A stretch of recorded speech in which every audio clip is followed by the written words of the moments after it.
Hello everyone, welcome to my channel. So today's class you will see this type of problems which is basically coming in different competitive exam.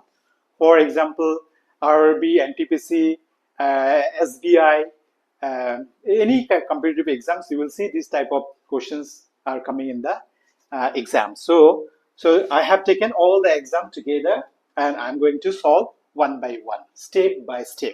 Actually, if I going the manual method, then it will take a long time.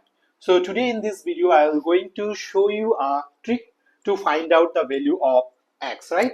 So here, these expressions, it is equal to 8. So here, I will show you a trick, what I will do, how I will find out the solutions. So here, this value is given to 8.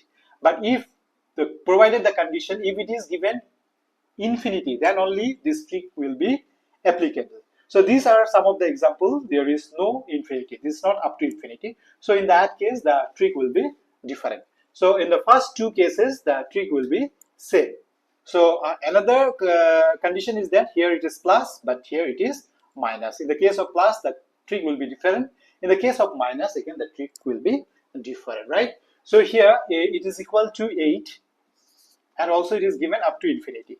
So in case of infinity, and if it is plus, then you have to multiply with the previous numbers of 8. As you know that the previous numbers of 8 is 7. So if I am going to multiply, that will give you 56. So 56 is the correct answer for these expressions. But if it is applicable, only there is up to infinity and plus. But in the second case, there is minus. Definitely there is up to infinity, but the sign is minus. So in that case, the trick will be different. So let's have a look at the tricks. So it is given, it is equal to 9. So 9. In that case, we have to take the previous one, that is 7. In this case, in case of minus, you have to take the next one of 9. Next numbers of 9.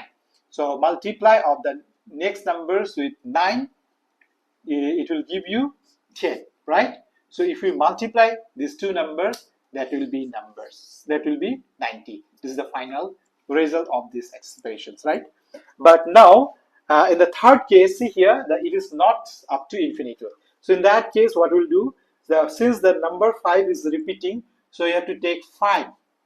Then here you have to write in the form of mixed fractions. How many fractions square root are there? 1, 2, 3, 4. So here nothing but 2 is there. So if you're going to multiply all the 2's, what will give? 2 into 2, 4, 4 to the 8, 8 to the 16. In the denominator, you have to write 16. Then 16 minus 1, that will be 15. So this is the answer of these expressions, right?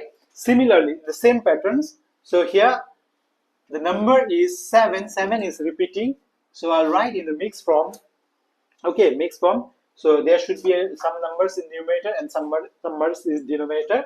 So since this is the square root, so 2, 2, 2, if I'm going to multiply all the 2's, 2 to the 4, 4 to the 8, 8 to the 16s, directly I'll write 16s in the denominator and one short of denominator, that is 15. So 7 is 215 over 16 is the correct answer for these expressions. So these are the trick to find out the solutions. Basically, in the competitive exams, we are going to apply this trick in order to save our time and to get the accurate results. So I hope it's clear to everyone, but still if you have any doubt, any confusion, any questions, you can write in the comment box. I'll be there to help you. Thank you for watching.